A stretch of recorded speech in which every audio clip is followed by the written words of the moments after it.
Es el mes aniversario de la Universidad Nacional de Ingeniería.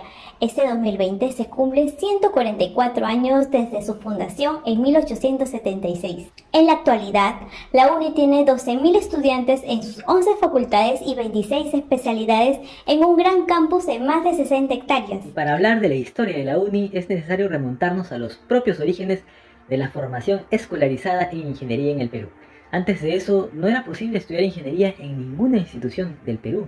Entonces, si todavía no existía la uni, ¿cómo hacías si querías ser ingeniero? Pues tenías dos opciones: o te ibas a estudiar al extranjero o acreditabas tu experiencia laboral ante el Cuerpo de Ingenieros y Arquitectos del Estado. Esta era una entidad que congregaba a los profesionales encargados de realizar las grandes obras de infraestructura pública y también se encargaba de regular el ejercicio de la ingeniería en el Perú. En 1852, este ente estatal propone la creación de una escuela de ingenieros civiles, pero tal proyecto no se llevó a cabo. Eduardo de Habich era uno de esos ingenieros al servicio del Estado.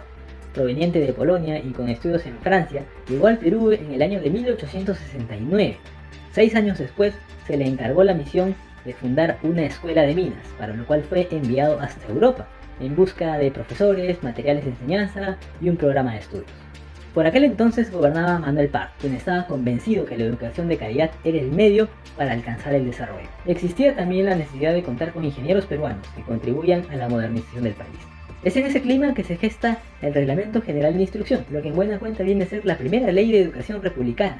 En su texto se da por creada la antecesora de la UNI, la Escuela Especial de Ingenieros Civiles y de Minas, cuyo primer director viene a ser Eduardo de Habich. ¿Cómo que escuela? ¿No era una universidad? No, todavía no. La escuela fue concebida como un centro de instrucción técnica, donde se unía la teoría y la práctica. Estaba basada en el modelo de las écoles francesas, y de ahí su nombre, Escuela École en francés. Más adelante se convertiría en universidad, pero eso lo vamos a ver después. La Escuela de Ingenieros inició sus actividades en el año de 1876, en el local del Convictorio de San Carlos, lo que se conoce actualmente como la Casona de San Marcos, ubicada junto al Parque Universitario. En ese local de la Decana de América se le asignó uno de los patios posteriores, el llamado Patio de Chicos, que existe aún en la actualidad. ¿Y se llevaban bien los sanmarquinos con los estudiantes de ingeniería? No tan bien. Existieron algunos incidentes que preocuparon a Habich, como el hecho de que los alumnos de San Marcos hicieran ruido e interrumpieran las clases, o incluso arrojaran piedras a los estudiantes de ingeniería, cuando no los de San Marcos tirando piedras. Desde un comienzo, el local de la casona le quedó chico a la escuela. Además, había sido recibido en un estado ruinoso, por lo que fue necesario hacerle múltiples refacciones y ampliaciones. Poco a poco, la escuela fue consiguiendo material de enseñanza y se fue equipando. Todo iba bien en los primeros años, hasta que llegó la guerra con Chile.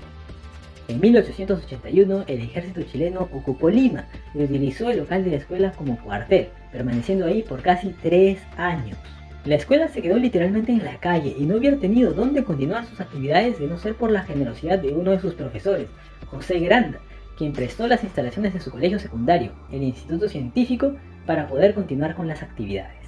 En 1883 la escuela se muda brevemente al convento de Santo Domingo en calidad de inquilino, y cuando termina la guerra regresa al local que compartía con San Marcos. Inicia la dura tarea de reconstruir las instalaciones, pues los chilenos habían dejado todo hecho un desastre.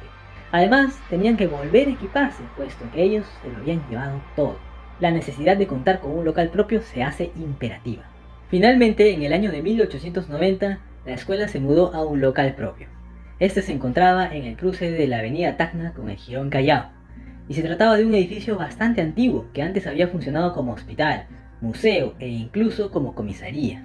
Y además no estaba en las mejores condiciones. Fue necesario hacer varias adecuaciones y refacciones para poder utilizarlo. Habich se quedó como director hasta el año de su muerte, en 1909, y en los años siguientes la oferta académica de la escuela se incrementó. Para el año de 1911 ya se ofertaban 5 especialidades, las cuales eran Ingeniería Civil, Ingeniería de Minas, Ingeniería Industrial, Ingeniería Mecánica Eléctrica y Arquitectura.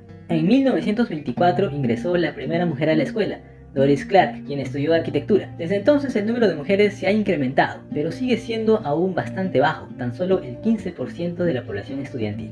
Para el año de 1938 se creó la especialidad de Ingeniería Aeronáutica, pero lamentablemente tuvo que ser cancelada en el año de 1946 debido al alto costo de sus estudios. Tan solo 12 de sus egresados llegaron a titularse de ingenieros aeronáuticos. ¿Y en esa época el examen para ingresar a la uni también era difícil? El examen de admisión recién se instauró en el año de 1919. Antes de eso, uno debía matricularse en la sección preparatoria y cursar ahí estudios por el lapso de 2 años. Aunque había algunos alumnos que se demoraban hasta 4 años, como el caso del escritor Abraham Valderomar. Sí, el autor del Caballero Carmelo estudió en la sección preparatoria de la Escuela de Ingenieros. ¿Y qué pasó con el local de Espíritu Santo? ¿En qué momento se mudó la escuela local actual? Pues a pesar de todas las adecuaciones, el local de Espíritu Santo no era el más adecuado para la enseñanza de la ingeniería, y la escuela estuvo siempre buscando un nuevo local a donde mudarse. Después de descartar un par de propuestas, se consiguió un terreno ubicado en el cruce de la avenida Brasil y la avenida Pershing, donde actualmente se encuentra el hospital militar. Sin embargo, dicho terreno también presentaba inconvenientes. Su cercanía al mar preocupaba por el hecho de que la humedad sea perjudicial para los laboratorios. Además, estaba rodeada de una zona residencial en expansión, por lo que a pesar que ya se tenía un proyecto listo para ser construido en dicho terreno, se prefirió buscar aún otro local, y es así como se encontró uno mucho más grande, y que vendría a ser el actual local de la UDI. Por fin, en 1943, la escuela cuenta con un local propio en donde puede crecer a sus anchas. El nuevo predio, conocido como Fundo Puente Palo, se encontraba al inicio de la avenida Túpac Amaru. En ese entonces pasaba por ahí un ferrocarril y una carretera que llegaban hasta Ancón, vías que habían sido trazadas sobre un antiguo camino prehispánico. El nuevo local era enorme y el primer edificio en construirse ahí fue el del pabellón central. ¿Ese edificio no fue un hospital? Pues justamente estaba leyendo un artículo de la arquitecta Sandra Salazar que parece responder a esa pregunta. Estaba por acá, en una de estas páginas.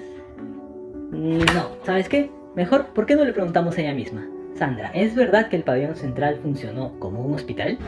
No, para nada. Por mucho tiempo se ha pensado eso. Quizá porque sus pasillos, o incluso su fachada, recuerdan a otros edificios hospitalarios de la época, como el Hospital Guillermo Almenara. Pero en la revista El Arquitecto Peruano, de 1946, se presenta el proyecto del edificio como uno destinado a albergar las funciones académicas y administrativas de la Escuela de Ingenieros.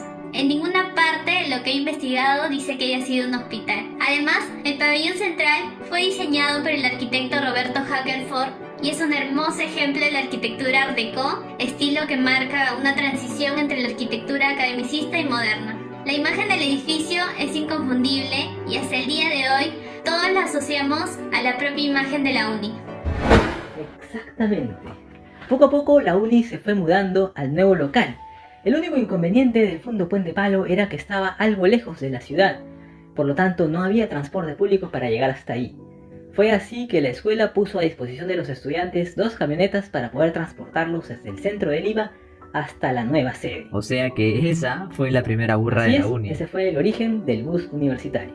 Tras años de reforma en que la escuela va poco a poco tornándose más independiente y su organización pareciéndose más a la de una universidad, se promulga en 1955 la ley que la transforma en Universidad Nacional de Ingeniería. El nuevo campus y su conversión en universidad inician un proceso de modernización institucional que van a llevar a la UNI a ser la gran institución que es hoy en día. No cabe duda que su impronta en la sociedad peruana es muy grande y que el legado de sus fundadores se mantiene vigente hasta el día de hoy. La UNI debe su renombre a todos aquellos que lucharon por sacarla adelante incluso en la adversidad. Sus nuevos integrantes son los sucesores de personajes tan ilustres como Eduardo de Javich y José Granda. La UNI es y siempre será el alma mater de la ingeniería peruana. Y si les gustó el video, denle like. Y si quieren profundizar más sobre este tema, les dejo el enlace de descarga de los 4 tomos de historia de la UNI que pueden descargar legal y gratuitamente gracias a la editorial universitaria. Eso es todo, gracias por vernos, chao.